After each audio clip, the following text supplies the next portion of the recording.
छने दुखा होन्तु सबै विपानिनो भय पता छने भया होन्तु सबै विपानिनो शोक पता छने शोका होन्तु सबै विपानिनो सदा मे बुद्ध सेठोम हि संशयो नथि सबदा एतेन सच्च वज्रेन होतु ते जय मङ्गलम् सदा मे धम्मो सेठोम हि संशयो नथि सबदा एतेन सच्च वज्रेन होतु ते जय मङ्गलम् सदा मे धम्मो सेठोम हि संशयो नथि सबदा एतेन सच्च वज्रेन होतु ते जय मङ्गलम् होतु ते आयुवर्धनं होतु ते सुखवर्धनम्। त्रिरत्नमा एकसाथ वन्दना गर्दै सम्पूर्ण सधर्म प्रेमी उपासक उपासिकाहरूमा दिनानुदिनको मङ्गलमयको शुभ मैत्री कामना व्यक्त गर्न चाहन्छौँ। रत्नतय शरणानुभावेन त्रिरत्नको अनुभावले सबैको जय होस्, मङ्गल होस्, भलो होस् भन्ने मैत्रीलाई अगाडि सारेर आज मिति 2077 साल कार्तिक 3 गते सोमबार साँझ 6:25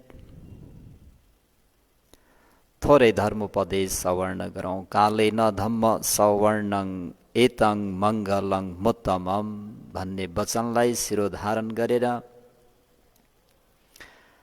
भगवान शास्ताको अमृत वचन सवर्ण गरौँ। कम्म सकोम हि कम्म दायदो कम्म योनि कम्म बन्धु कम्म पटि शरणा ह्यङ्कमं करिष्यामीति कल्याणं वा पापकं वा तत्सदायदो भविष्यामीति अभिन्नं पच्चवेक्षितव्यम्। कमसकत समाधिट्ठी हुनको निम्ति सबै सत्ता कम्म सका सबै सत्व प्राणीहरूको आफ्नो निजी सम्पत्ति भनेको मात्र कर्म कम्म दायदो सबै सत्ता कम्म दायदो प्राणीहरूको आफ्नो दाइजो वा अंश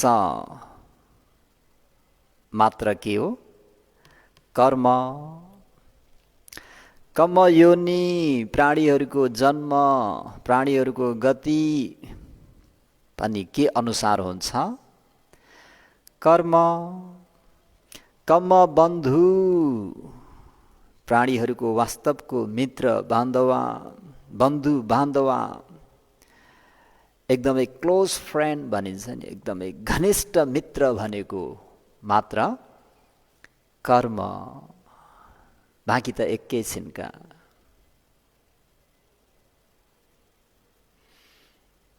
कम्म बन्धु कम्म पटि शरणा कर्म नै वास्तवको आधार हो, शरण हो, भरोसा हो। र आज सधर्म कम्म दायद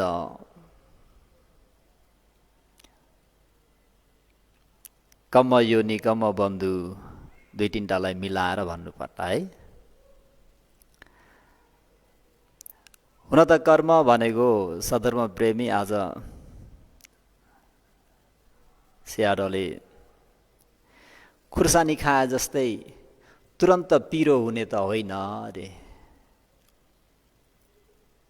कर्मको फल भन्ने कुरा नि खुर्सानी खाँदा के हुन्छ? तत्कालै सबै ओठहरू जिब्रोहरू पेटहरू सबै पोल्छ प्राय गरेर कर्म चाहिँ अहिले तत्कालै गरेर तत्कालै फल अलिकति पाउनु गाह्रो पर्छ भन्न चाहेको। भन्नुको तात्पर्य अहिले एकदमै सदाचारी भएर नीति नियम अनुसार काम गर्दाखेरि कतिलाई दुःख कष्ट पनि परिराखेको हुनसक्छ।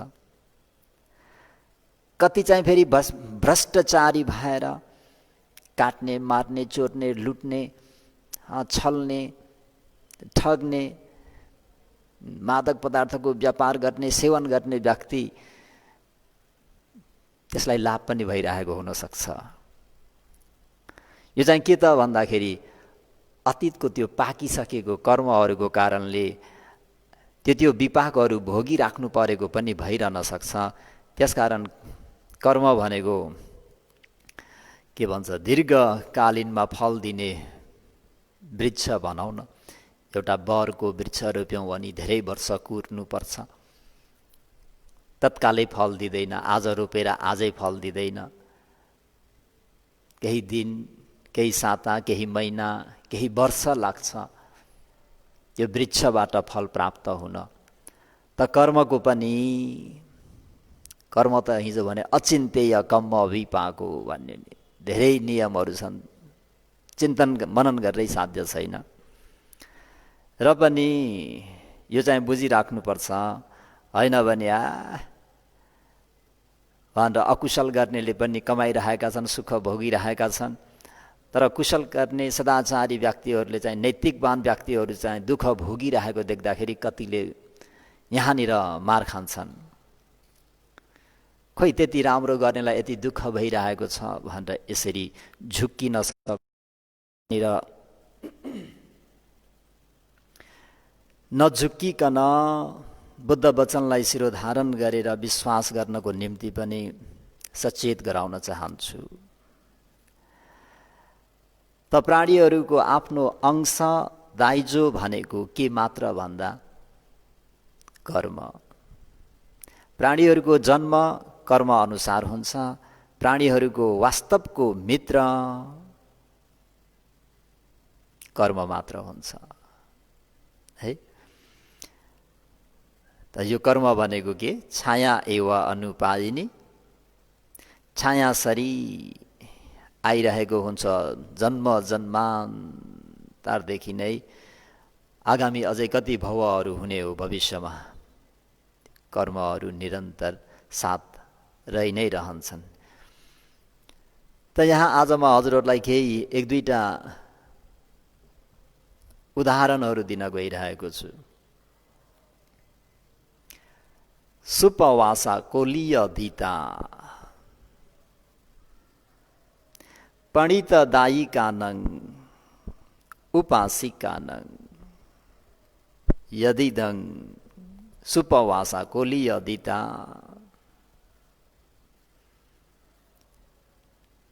यो कोलीय दिता अति उत्तम, स्वयं आफैले बनाएर उत्तम प्रकारको पिण्ड आदि दान गर्ने भगवान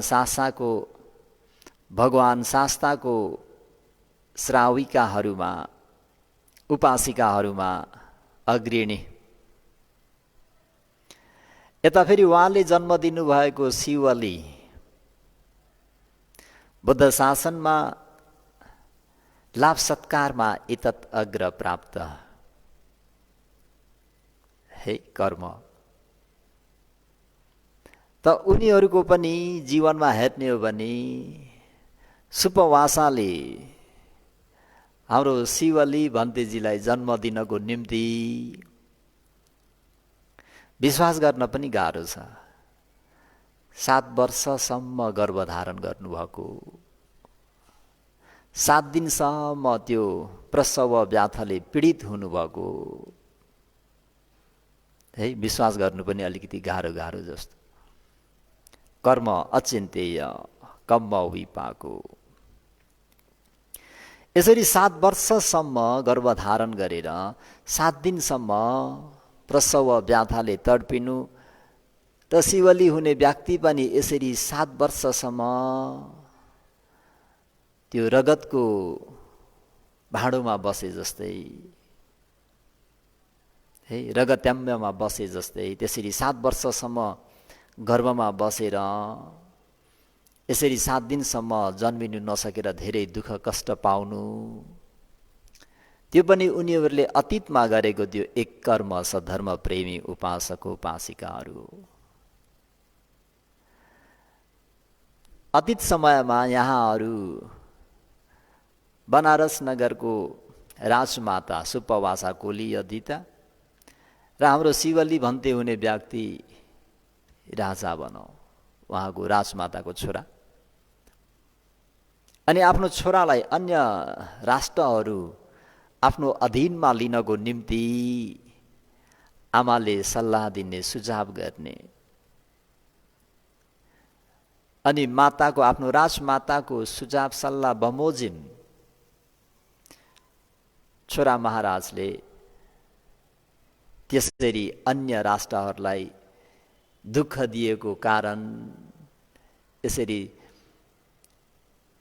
तिमीहरूले राष्ट्र दिन्छौ कि युद्ध गर्छौ भन्दा हामी युद्ध पनि गर्न चाहँदैनौँ, राज्य पनि सोप्न चाहँदैनौँ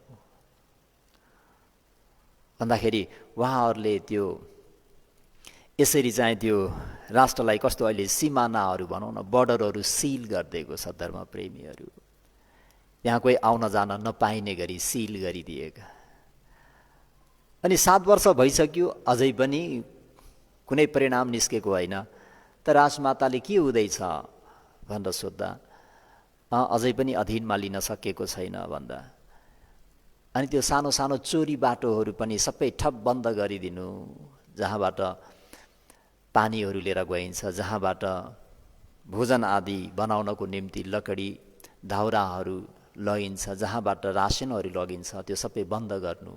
7 दिनसम्म धेरै नै दुःख कष्ट पाएर अन्तिममा यसरी त्यो राज्य उहाँहरूको हातमा आउँदाखेरि अहिले हेर्दाखेरि हामीहरूले शिवल्ली भन्तेजी भन्ने बित्तिकै लाभ सत्कारमा एतत् अग्र भनेर प्रशंसा मात्रै गरिन्छ, तर त्यो लाभ सत्कारमा गर्ने जन्मको क्षण हेर्ने हो भने अति नै दुःखदायी।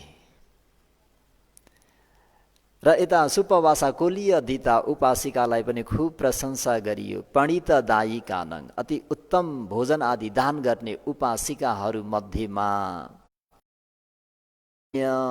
अग्रणी, तर बिचारा उपासिका 7 वर्षसम्म गर्भधारण गर्ने त्यो दुःख र 7 दिनसम्म असह्य व्याधा भनौँ न, असह्य व्याधा, अति दुःख कष्ट सहनु पर्यो। त यो सबै के हो त भन्दाखेरि कर्म। त्यही भएर उहाँहरूले के लिएर आउनुभयो त भन्दा यति लामो जीवनको अन्तराल त्यो अंशलाई उहाँहरूले छाड्न पाउनु भएन, त्यो अंश संसारमा लिएरै आउनुभयो। अनि त्यही कर्म अनुसारकै उहाँहरूको जन्म साथ छाडिदेला नि, तर त्यो कर्मले उहाँहरूलाई साथ छाडेन। उहाँहरूको वास्तवको मित्र भनेको को भइदियो त भन्दा त्यो कर्म भइदियो। त यस्तै घटना अझ एउटा भन्छु, हाम्रो जम्बुकको। जम्बुक भन्ने बित्तिकै धेरैलाई अवगत छ। जम्बुक हाम्रो काश्यप सम्मा सम्बुद्ध भगवान शास्ताको समयकालमा एक भिक्षु भई बक्सिन्छ।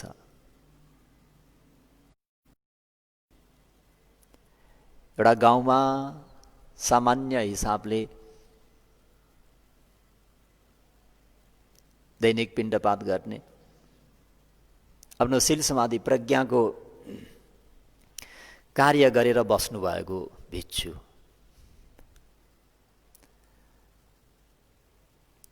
त्यो वहाँ बस्नु, बिहार लिनु हुने त्यो गाउँमा एक दिन छेडा श्रावी भन्तेजी पाल्नुभयो।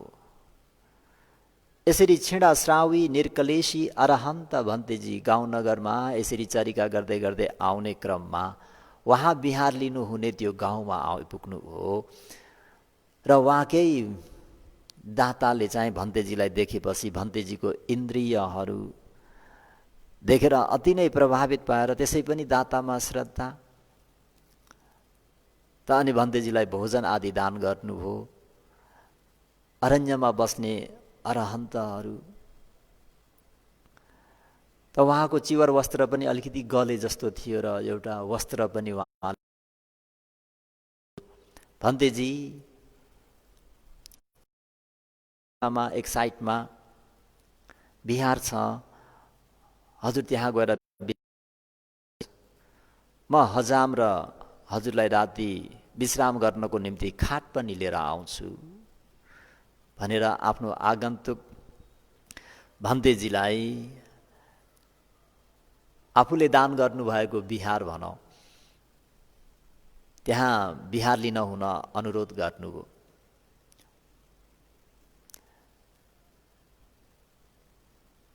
अनि भन्तेजी पनि त्यो बिहारमा गएर बस्नुभयो। अनि उपासक साँझतिर फेरि हजाम लिएर खाटहरू सबै लिएर बिहारमा आउनुभयो र भन्तेजीको केसहरू छेवर गरिदिनु भयो, काटिदिनु भयो र अनि सबै त्यहाँ बेडहरू पनि प्रबन्ध मिलाएर अनि भोलिको निम्ति भोजन निमन्त्रणा गरेर उपासक आफ्नो घरतर्फ लाग्नुभयो। अनि यी जम्मूको हुने व्यक्ति त्यो भिक्षु भनौँ, दाताले त्यो आगन्तुक नयाँ पाहुना भन्तेलाई सत्कार गरेको, सम्मान गरेको देख्दाखेरि बडा आश्चर्यचकित पर्नुभयो। म यतिका दिनबाट, यतिका साता महिना वर्षबाट बसिरहेको छु, मलाई त उपासकले यसरी सम्मान गरेको, आदर गरेको त थाहा छैन। यहाँलाई त अति नै आदर गर्नुभयो। उहाँलाई अलिक कसो कसो भित्रभित्रै डाहा भयो जस्तो, चित्त नबुझे जस्तो भयो है। मनोकर्म सुरु भयो। त्यो मनोकर्म के भइदियो त भन्दा चित्त नबुझेको, डाहा भए जस्तो, रिस्सा भए जस्तो भन्तेलाई दाताले धेरै सम्मान गर्दा, आदर गर्दा आवासिक भन्तेजीलाई बस्न अलिक गाह्रो भयो। अनि साँझ वचन कर्म लगाइहाल्नु भयो।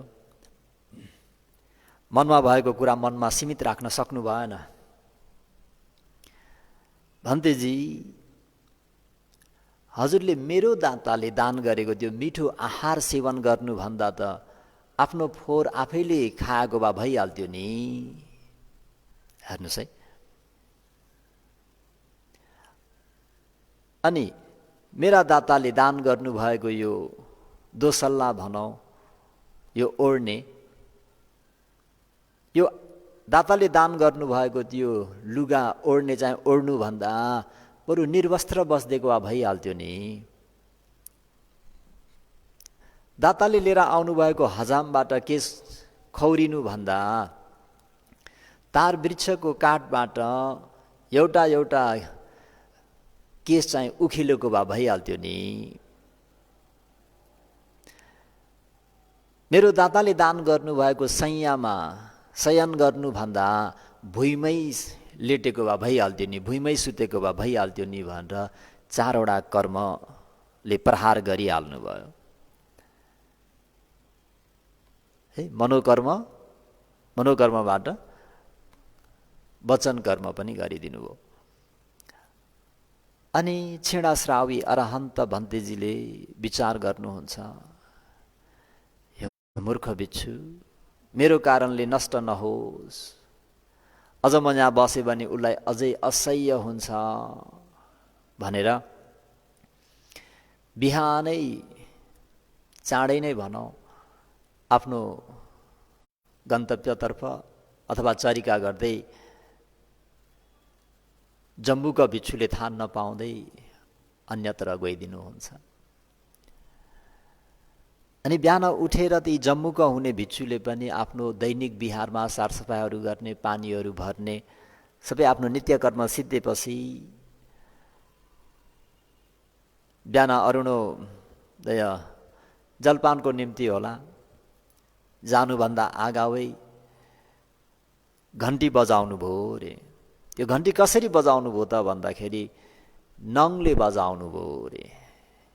कतै मैले बजाएको घन्टी सुनेर उठे भने दाताको घरमा भोजनको निम्ति जान्छन् भन्ने त्यो डरले चाल नपाउने गरी, थाहा नपाउने गरी सुतिराखुन्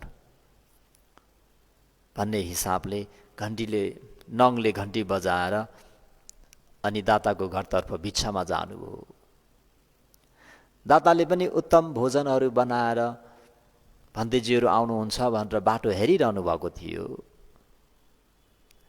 अनि एक वर्गी मात्रै भन्तेलाई देखेर उहाँलाई स्वागत गरेर, भन्तेजी आगन्तुक भन्ते खोइ त, पाहुना भन्तेजी खोइ त, तपाईँको पाहुना भन्ते भनेर त्यहाँनिर जम्मुक हुने भिक्षु अलिकति झड्किनु भयो। तपाईँको भन्ते हिजो हजुरले दिनुभएको मिठो भोजन खाएर सुतिरहनु भएको छ, मैले गर्नुपर्ने नित्यकर्म सबै गरेर आए, घन्टी बजाएर पनि अझै मस्त सुतिरहनु भएको छ भन्दा उपासकले कुरा बुझ्नुभयो। निश्चय पनि यी भिक्षुलाई अलिकति जलन भए जस्तो छ। उहाँ भन्तेजीको इन्द्रिय त्यसरी बिहानसम्म सुत्ने जस्तो थिएन, इन्द्रिय अति नै शान्त थियो। उपासकले अनुमान लगाइसक्नु भएको थियो। जे होस्, उपासकले आफ्नो श्रद्धा नबिगारिकन भन्तेजीलाई भोजन दान गर्नुभयो। भोजन पश्चात पात्रोलाई राम्ररी सुगन्ध जलले पखालेर, यदि उहाँ भन्तेजी बिहारमा हुनुहुन्छ भने यो भोजन भन्तेजीलाई दिनुहोस् भनेर पात्रोभरि भोजन हालिदिनु भयो। अनि त्यो भोजन लिएर बाटोमा जाँदा जाँदै यी जम्मुक हुने भिक्षुले सोच्नुहुन्छ, यदि मैले यति मिठो भोजन चाहिँ ती आगन्तुक पाहुना भन्तेजीलाई खुवाएँ भने उहाँलाई त यो बिहारबाट निकाल्न त समस्या पर्छ। उहाँ त यो मिठो भोजन खाएर यहीँ पल्केर यहीँ बस्नुहुनेछ, उहाँलाई म यो भोजन दिन्न भनेर बाटोमै एकातिर मिल्काइदिनु भयो। ल हेर्नुहोस् त कर्महरू। आफू स्वयंले दान गर्नुपर्ने बेलामा, अतिथि पाहुना भन्तेलाई आफैले खोजेर चाहिँ लिएर जानुपर्ने बेलामा, सेवा गर्नुपर्ने ठाउँमा अन्य कुनै दाताहरूले चाहिँ उहाँ आगन्तुकलाई, पाहुनालाई यसरी यो दिनु है भनेर दिएको त्यो पिण्ड आदि पनि त्यो ईर्ष्याको कारणले नदिकन मिल्काइदिनु, त्योभन्दा ठुलो अकुशल अब कहाँ गएर खोज्नु, त्योभन्दा ठुलो पाप अब कहाँ गएर गर्नु, के गर्नु। त्यो पनि सामान्य व्यक्तिलाई त्यसो गरेको भए अलिकति सजाय पनि कम हुन्थ्यो होला है। जस्तो लोकको उदाहरण दिनु पर्दाखेरि सामान्य व्यक्तिलाई मार्नु र राजा राजकुमारहरूलाई मार्नुमा त धेरै अन्तर हुन्छ है। त्यस्तै यहाँ पनि क्षीणश्रावी अरहन्त भन्तेजीप्रति त्यस प्रकारको व्यवहार गर्दाखेरि धेरै गाह्रो हो। अनि गएर बिहारमा हेर्दा त हुनुहुन्न। अनि उहाँलाई एकदमै अफसोस हुन्छ, शोक अग्निले उहाँलाई सताउँछ, शोक सन्तापले उहाँलाई धेरै जलाउँछ। मबाट ठुलो गल्ती भयो भनेर त्यही चिन्ताले नै ती भिक्षुको देहान्त हुन्छ र 4 अपाय दुर्गतिमा पतन हुन्छन्। अब भिक्षु भनेर पनि रोक्यो त भन्दा रोकेन। कर्मले कसैलाई पनि पक्षपात गर्दैन, यो स्वभाव धर्म हो। त एवं प्रकारले हुँदै हुँदै हुँदै हुँदै हुँदै अनि अहिले हाम्रो गौतम सम्मा सम्बुद्ध भगवान् शास्ताको समकालीनमा एक धनी कुलमा आएर जन्मेपछि अलिकति जान्ने बुझ्ने भइसकेपछि उहाँलाई अरू दुधहरू, अन्य आहारहरू भन्दा पनि आफ्नै फोहोर खानु नै रुचि हुन्छ अरे, आफ्नै फोहोर खान्छन् रे है। वस्त्र लगाउनु भन्दा पनि उनी निर्वस्त्र बस्नुमा नै खुसी छन्। बेडमा, सैयामा, झलुङ्गामा सुत्नु भन्दा पनि उनलाई भुइँमा पल्टाइदियो भने मजाले खुसी भएर निदाउँछन्, सुत्छन्। यो सानो भएर यस्तो भएको होला, अलिकति ठुलो भएपछि त आदत बदलिन्छ होला भन्दा भन्दै 10-12 वर्षको भइसके, तर उनको त्यो ह्याबिट भनौँ, त्यो आदत परिवर्तन भएन। उनले आफ्नै फोहोर खाने, निर्वस्त्रै बस्ने, माटोमै सुत्ने। हुँदाखेरि अलिकति मातापिताहरू धनीमानी थिए, अलिकति लाज मर्दो भयो। यसलाई अब हामीले घरमा राख्ने हो भने त लाजै मर्दो हुने भयो भनेर एउटा परिव्राजकहरू कहाँ लगेर प्रवज्जित गराइदिनु भयो, निघण्टहरू कहाँ भनौँ, वस्त्र नलगाउने साधुहरूसँग। अनि त्यहाँ लगेर उहाँको प्रवज्जित गर्दाखेरि उहाँलाई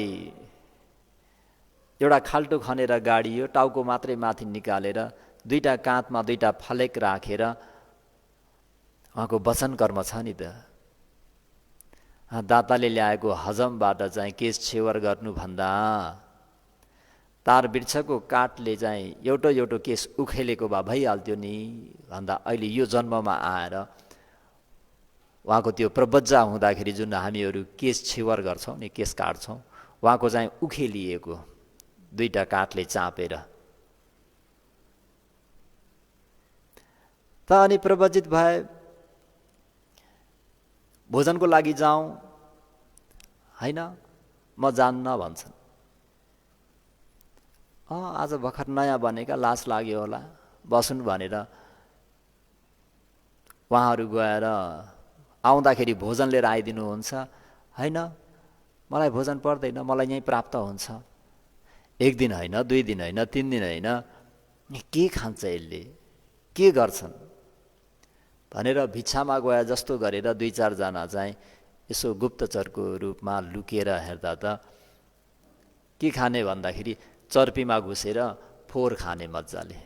ओहो, त्यसै त मानिसहरूले निन्दा गर्छन्।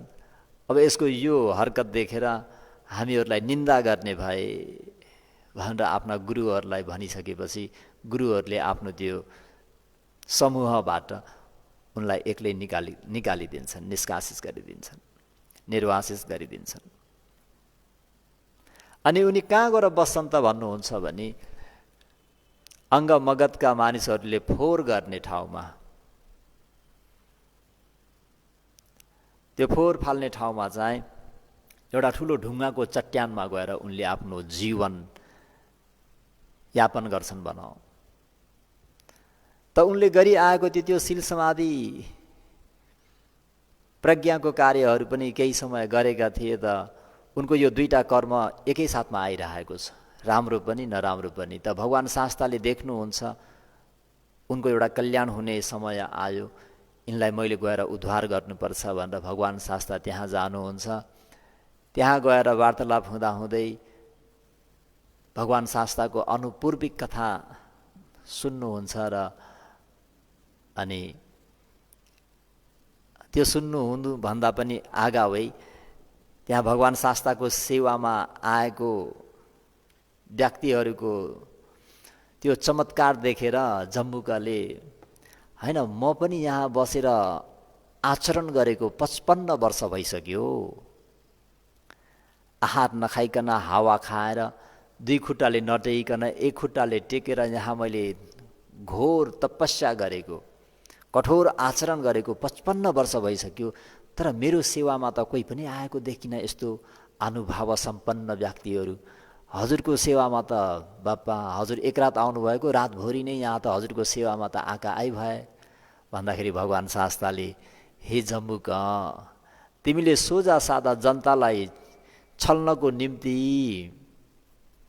मैले हावा खाएर बसे, 1 खुट्टाले मात्र टेकेर बसे भन्छौ, तर तिमीले 55 वर्षदेखि फोहोर खाएर आएको, मलाई पनि तिमीले छल्न चाहन्छौ कि क्या हो भन्दा उनी त्यहाँनिर जसङ्ग भएर डराउँछन् पनि। र अनि तिमी यसरी फोहोर खानु परेको, यस्तो विपाक भोग्नु परेको तिमीलाई थाहा छ? यो तिम्रो पूर्व जन्मको त्यो अकुशल कर्मले हो भन्दा भगवान शास्ता मलाई थाहा छैन, हजुरले भनी बताइदिनु भयो बडा अनुकम्पा हुने थियो, बडा कल्याण हुने थियो भनेपछि भगवान शास्ताले जम्बुकको त्यो अतीतको त्यो घटना सुनाइदिनुहुन्छ। तिमी काश्यप समाज सम्बुद्ध भगवान शास्ताको कालीनमा भिक्षु थियौ र आगन्तुक भिक्षुप्रति तिमीले यो 4 प्रकारले यस प्रकारले व्यवहार गरेका थियौ, वचन कर्म लगाएका थियौ। सोही वचन कर्म अनुसार तिमी 4 अपाय दुर्गतिमा 1 बुद्ध दुःख भोग्यौ र अहिले यसरी मनुष्य हुँदा पनि तिमी निर्वस्त्र नै बस्नु पर्यो, तिमीले फोहोर खानु पर्यो, किन लगाएका थिए नि त वचन। त्यही भएर प्राणीहरूको के त भन्दाखेरि यहाँ भन्न चाहेको यति मात्रै हो कि प्राणीहरूको आफ्नो दाइजो, आफ्नो अंश, वास्तवको अंश कर्म मात्रै हो। यो कर्मलाई कुनै आगोले, कुनै पानीले, कुनै चोरले तहस नहस गर्न सक्दैनन् है। प्राणीहरूको जन्म आफ्नो कर्म अनुसारको हुन्छ। नाक रगडेर पनि, नाक टेकेर पनि विश्वास गर्नुपर्छ यो कुरालाई। प्राणीहरूको आफन्त, प्राणीहरूको मित्र, प्राणीहरूको बन्धुवा, प्राणीहरूको वास्तवको साथी कर्म मात्र हुन्छ, कर्मले छाड्दैन। साथीहरूले बरु छाड्दिन सक्छन्, एकैछिन मात्रै भेट भएको हुन सक्छ है। 1-2 वर्ष सँगै भइएला, त्यसपछि फेरि कहाँ पुगेला। सँगै बस्ने इच्छा हुँदा हुँदै पनि हैन, घाँस बाँस कपासको निम्ति परिश्रम त गर्नु पर्यो, मेहनत गर्नु पर्यो। त्यसर्थ एउटा साथी कहाँ, अर्को साथी कहाँ, अर्को साथी कहाँ, एकदमै आफ्नो हितैषी मित्रहरूसँग पनि बिछोडिनु पर्ने हुन्छ। तर कर्मसँग तपाईँ हामीहरू विहीन भएर, अलग भएर बस्न पाउँदैनौँ। यस जीवनमा पनि कायकर्म, वचन कर्म, मनोकर्म, 3 कर्महरूमध्ये एक न एक कर्म बनि नै रहेको हुन्छ। अनमत्तको संसारमा पनि यी 3 कर्महरू नै भएर आएका छन्। त अहिले यहाँ जति पनि प्राणीहरू छन्, जति पनि सुख सुविधाहरू प्राप्त गरिरहेका छन्, ती सबै कर्मकै फल हुन्। अतीतको कर्म, वर्तमानको कर्म। अब भविष्यमा पनि सुख दुःख पाउने भनेको कर्मले नै तय गर्ने हो। अहिले कस्तो कस्तो कर्म गरिन्छ, भविष्यमा त्यही अनुसारको फल प्राप्त हुन्छ। त प्राणीहरू जहाँ जाँदाखेरि पनि कर्मकै अंश लिएर जाने हो। प्राणीहरू कर्मकै अंशियार हुन् भन्ने कुरालाई तपाईँ हामीहरूले विश्वास गर्नुपर्छ र बल्ल कम्मसक्कत सम्मादिठी हुन्छ। प्राणीहरूको जन्म भनेको कर्म अनुसार हुन्छ। प्राणीहरूको जन्म नै कर्म हो। प्राणीहरूको आफ्नो मित्र, वास्तवको आफन्त, वास्तवको साथी नै कर्म हो भनेर यसरी विश्वास गर्नुलाई कम्मसक्कत सम्मादिठी भनिन्छ। त यो सुपवासा कोलीय दिताको प्रसङ्ग, शिवली भन्तेजीको प्रसङ्ग र अहिले जम्बुकको प्रसङ्गलाई हेर्ने हो भने उनीहरूको पनि राम्रो नराम्रो, राम्रो नराम्रो, राम्रो नराम्रो त्यो कर्महरू जहाँ जहाँ जसरी जसरी मौका मिल्यो त्यो कर्मले फल दिँदै गयो, फल दिँदै गयो, फल दिँदै गयो। अनि वर्तमानमा पनि उहाँहरूले गरे अनुसार सबैले के भए यता शिवली भन्दै पनि क्षीणाश्रावी अरहन्त भइबक्स्यो, यता सुपवासा कोलीय दितालाई हेर्ने भने सोतापति मार्ग ज्ञान फल ज्ञान प्राप्त गर्नमा सफल भइबक्सिन्। र यता जम्बुका पनि भगवान शास्ताको अनुपूर्विक कथा सुन्छन्। किन काश्यप समाज सम्बुद्ध भगवान शास्ताको समकालीनमा त्यतिखेरको आयु 20,000 वर्षसम्म त उनले जियो शील समाधि प्रज्ञाको काम त गरेकै थिए। तर एक आगन्तुक क्षीणाश्रावी भन्तेजीको आवागमनमा दाताले उहाँप्रति गरेको त्यो सम्मानलाई सहन नसक्दाखेरि मनमा डाहा ईर्ष्या भएर क्षीणाश्रावी भन्तेजीलाई वचनले प्रहार गरिदिँदाखेरि त्यो चिरकालसम्म त्यो दुःख भोग्नु पर्यो र अन्ततः उनले गरेर आएको जुन शील समाधि प्रज्ञा एउटा भिक्षु भएर गर्नुपर्ने कार्य जुन गरेका थिए त्यसले पनि फल दिने बेला आउँदाखेरि भगवान शास्ताले अनुपूर्विक कथाको अन्तमा चतुसच्च कथालाई उपदेश गरिदिनु हुँदाखेरि यी जम्बुक पनि अरहन्त हुन्छन् र त्यहाँनिर भगवान शास्ताले उनलाई आफूले ल्याउनु भएको एउटा अन्तर्वास लुङ्गी दिनुहुन्छ अनि त्यहाँ उनले लुङ्गी लगाउँछन् अनि अङ्ग मगधका जम्मूका भिक्षुका दाताहरू आउँछन् अनि को चाहिँ ठुलो हो भनेर उनी कन्फ्युजनमा पर्छन्, दोधारमा पर्छन्। अनि जम्मूका तिम्रो दाताहरूको मनको त्यो शङ्कालाई निवारण गरिदिनु पर्यो भन्दा जम्बुकले आफ्नो रिद्धि प्रदर्शन गरेर भो भगवान शास्ता, हजुर मेरो शास्ता गुरु आचार्य भई बक्सनुहुन्छ, म हजुरको शिष्य हुँ भनेर यसरी 3 पटकसम्म भगवान शास्ताको पाउँचरणमा वन्दना गरेको देख्दाखेरि ओहो बुद्धको प्रभाव, बुद्धको अनुभाव भनेर सबै दाताहरू त्यहाँनिर त्रिरत्नको शरणमा जान्छन् र त्यहाँ भगवान शास्ताले फेरि उहाँहरूलाई उपदेश गरेर उहाँहरूको कल्याण साध्य जस्तै सधर्म प्रेमीहरू त कर्म र कर्मको फलमा विश्वास हुनुपर्छ भन्ने प्रसङ्ग लगभग 30-35 मिनट भयो। त म लामो उपदेश गर्दिनँ, आजको उपदेशलाई यतिमै अन्त गरौँ। यति बा निकै स्पष्ट भयो जस्तो पनि लाग्छ। प्राणीहरू जहाँ जाँदा पनि कर्मकै अंश लिएर जाने रहेछन्। त्यो कर्मको अंश चाहिँ कसैले पनि लुट्न सक्ने रहेनछन्, चोर्न सक्ने रहेनछन् है। कर्म अनुसारको जन्म हुने रहेछ र कर्म चाहिँ आफ्नो मित्र रहेछ। जहाँ गए पनि संसारमा कर्म नै लिएर जानुपर्ने रहेछ भन्ने कुरा 3 जनाको उदाहरणबाट स्पष्ट भयो होला भन्दै भवतु सब मङ्गलम रक्षन्तु सब देवता सब बुद्धानु धम्मानु सङ्घानु भावेन सदा सुखी भवन्तु ते।